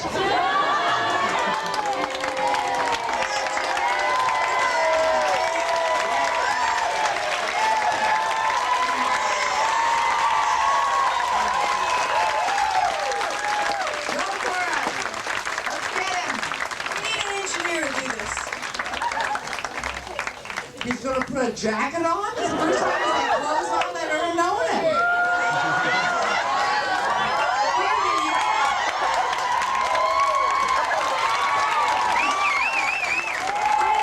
You got my t-shirt on, don't put a jacket on. Get your own microphone.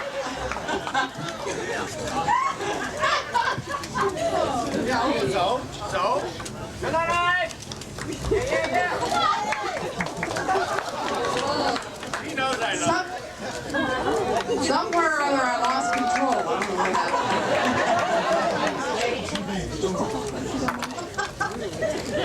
and our winner In the Star Trek?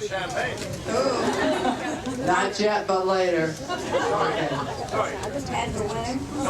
I'm used to getting up stage, that's fine. It's a terrible thing, I know. Blame Joe, he invited us up here. Hey, we'd rather have you presenting than us. That's fine. Oh, this would have been a perfectly normal. Oh, come on, there's nothing wrong. You're on board, aren't you? And him? Well. I have a lot. There you go. That's called defensive. You're right. Go for it. Oh, the suspense. We're not building suspense. We're trying to get the three of us shut up. Okay, and the winner. Yes. In the uniform, Star Trek uniform category, Norma Jean Sherman. Yeah! Norma Jean.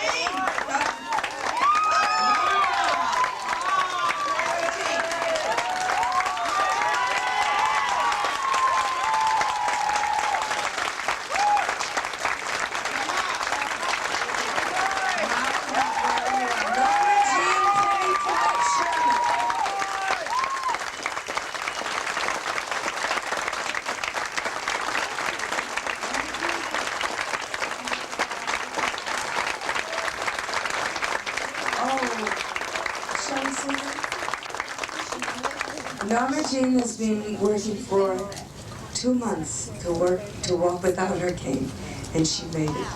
We love you.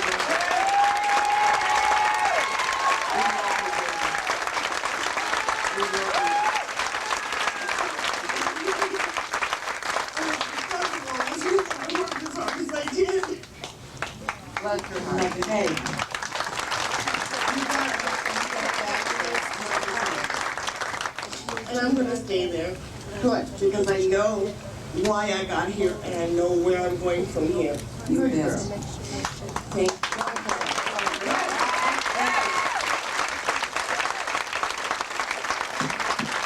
I gotta tell you, anybody who hasn't seen her uniform, you will understand.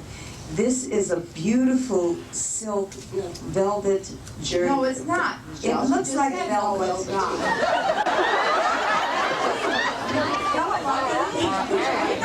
It's a high-tech velvet That looks and acts much better than silk. And on Norma Jean, it looks super.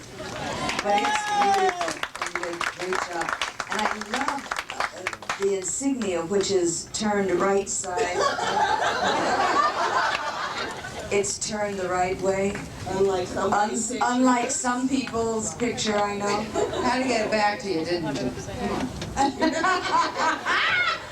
That's all right. If you will look at Nichelle's neck, you will see something that I... Would you believe this? I had to go out with this tonight. Oh, boy, talk about being upstage. Norma Jean made for me.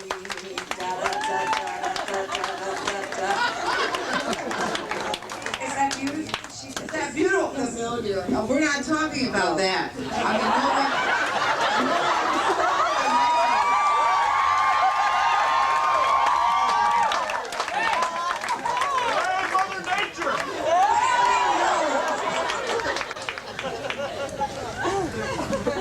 Anyway, Norma Jean Davis. No, she's going to write this. I hate to interrupt you, Nichelle. I'm shutting up. Guys, I wish somebody would talk so I wouldn't have to go out there and do all this work.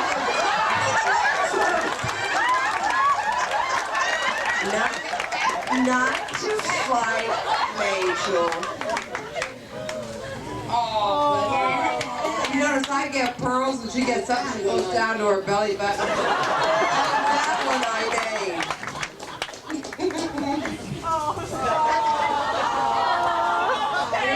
It's very pretty.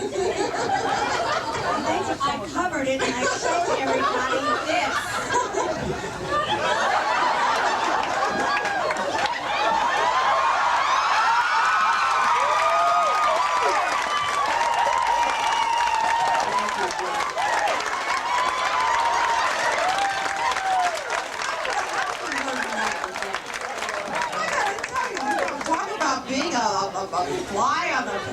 or something like that. My God, she wanted the No, she just went normally, and that did it. I think this MC has totally lost control. Control the Starship Enterprise. Just of the organization, she was like, honey, can you get us control? I thought you were the miracle Lord. Please put this thing into orbit. All right, well, who's next? Okay, I think I'm going to have to have Scotty escort me to a seat because I'm getting a little weak. Okay.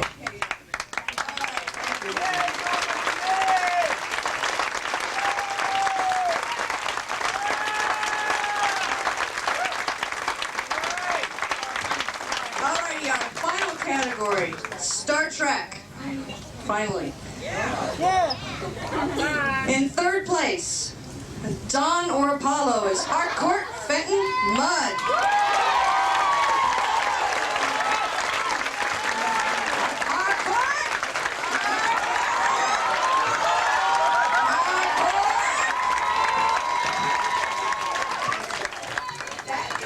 This is Harcourt Fenton Cut. And I take great pleasure in giving you this toy place. Is that okay? And you'll accept it? No. No, I tell you what, you know what, with this thing here, you put it up to your ear and you don't even hear champagne sloshing around. What? If you what? I got a slave girl back there. If make a trade, I'll give you that. You give me first place. What's a slave girl look like? Over there. Okay, send her over, send her over. Yeah, okay. Okay. I know somehow I think I'm getting the worst of this bargain. There you are. You're a decent customer. Don't laugh.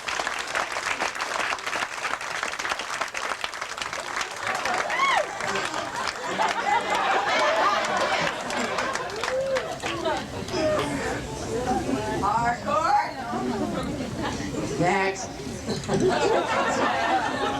Okay, in second place, we have Carol Lynn Ross, Sub-Commander Tali.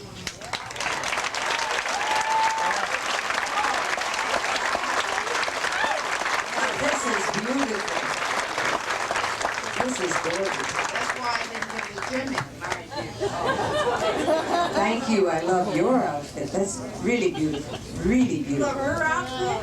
How do you have it? Look over here. Come on, squeeze together, guys.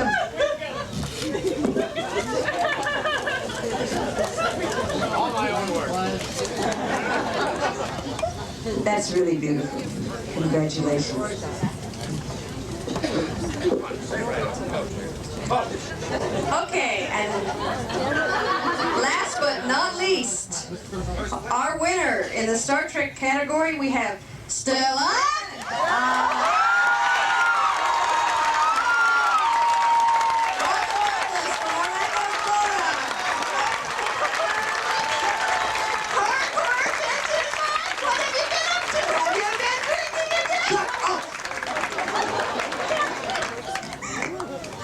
That's super. That's wonderful. Harcourt, get over here. Harcourt, get over here.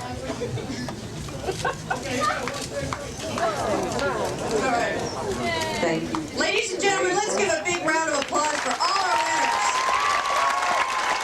And all our contestants. That's super. That's really beautiful. And a special thank you to our presenters. Did you get one of your Trelane? Okay, great. It's just she's handed the mic to me. I don't know why. Nichelle has one, so that eliminates me. I'll give Jimmy this one. That'll eliminate everything.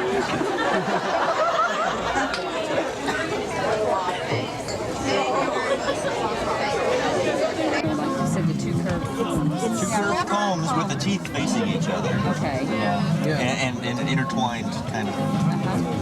Okay. I have a pretty good idea. Okay, I wish I could describe it better. And then it has little things on the side that light up, little red lights. The temples. Right by the temple. No! And I can't jump over her. That's out. Well. What do you mean that was out? You guys need another player? Hey, yo! It was over there! By that much. It's right here. Mark, by that much. Get out of here! Hit the showers. There you go. Come on, wake up. Get out! Up! Good try. Good try. Dive! I'm starting to get upset about this sand. Let's go play hockey. Here's team number 3. I need your name. Tasha. Wesley. Rob. Toby. All right. When I say on your mark, get set, go, go. You're going to go down to the pole, go around the pole as a team, run all the way to the finish line, where you're going to exchange sacks with your other team members. Your other team members will put one leg in the sack. They'll come down, they'll come around, the pole is on that end. The boys want to go down the sack.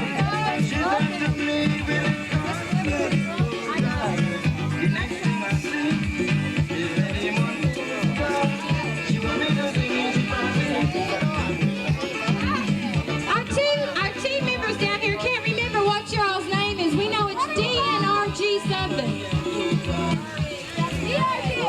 DRG? Does that have a meaning I don't know about? I was afraid to ask. I thought maybe everybody knew what that meant but me. Okay, are we ready? I believe we are. DRG? Whatever. And the dynamic duos. Who wants the dynamic duos to win? Who wants the DRG team to win? Okay, pull for your team. On your mark. Get set and go.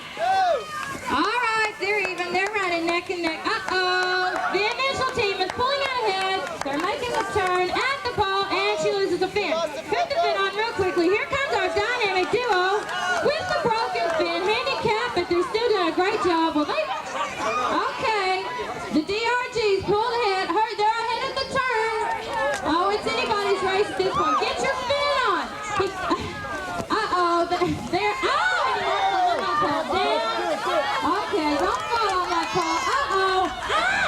They can't decide which side of the pole they're going on. Hurry, dynamic. Oh, we have a winner. The DRG team. How about a nice round of applause for them?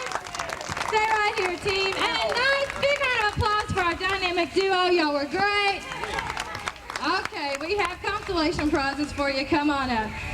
Now is the crucial moment, ladies and gentlemen. We need both of our winning teams, the Sea Slugs and the DRG gang. The DRG gang. I've never heard of these names. They're fun.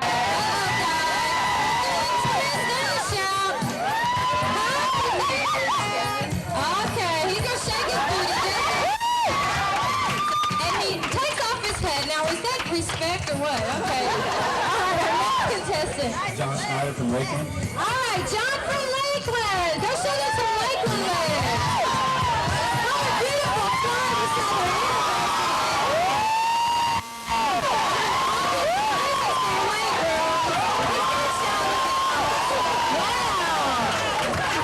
Well, you can see those muscles dribbling right through the skin on his legs.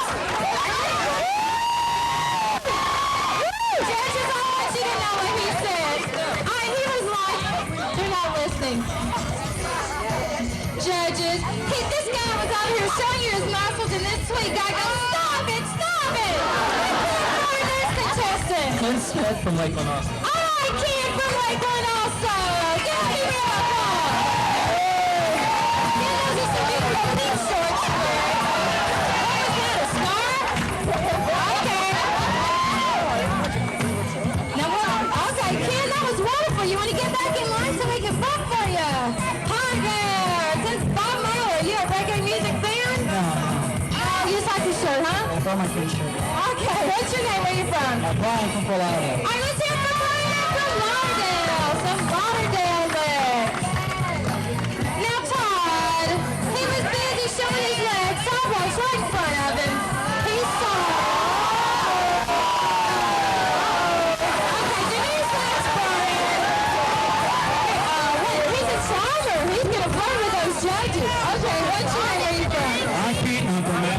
Massachusetts.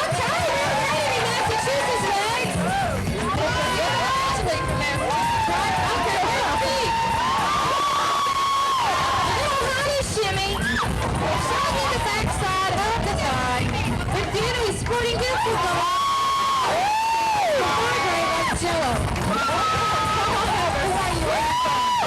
Mark Lee from Baltimore.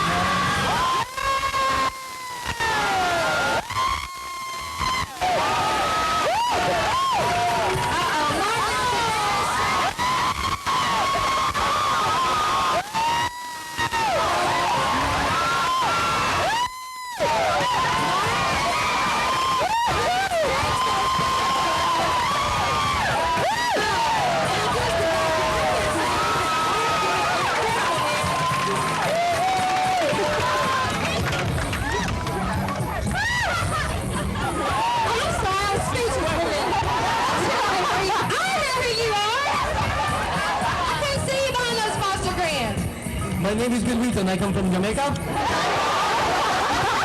now I reside in Hollywood, California.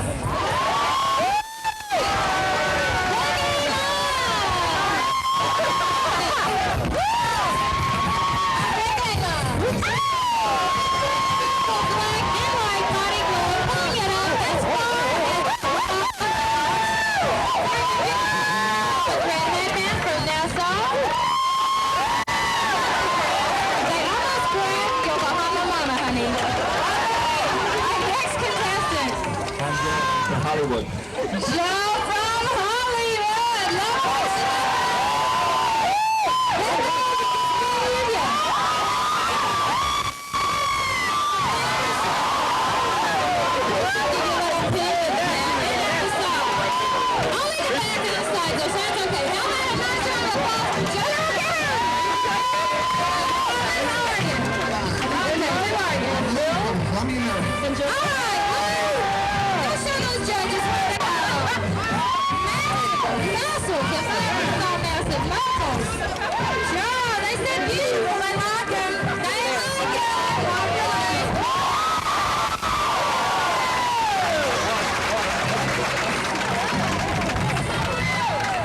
My name's Dutch Man. My legs are from MIT. I'm from Boca Raton, Florida. Okay, go show him off, honey. He likes the music. He likes the music. He's gonna dance to it. Here you go.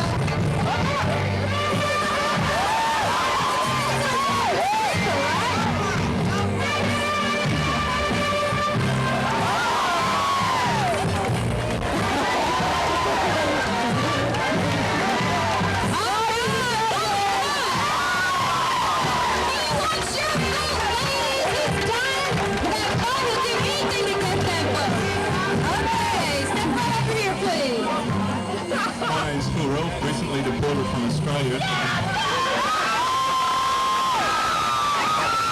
Currently living in Maryland until I get kicked out of here. I've been attached to my legs all my life, and I'll set demonstrate them to you now.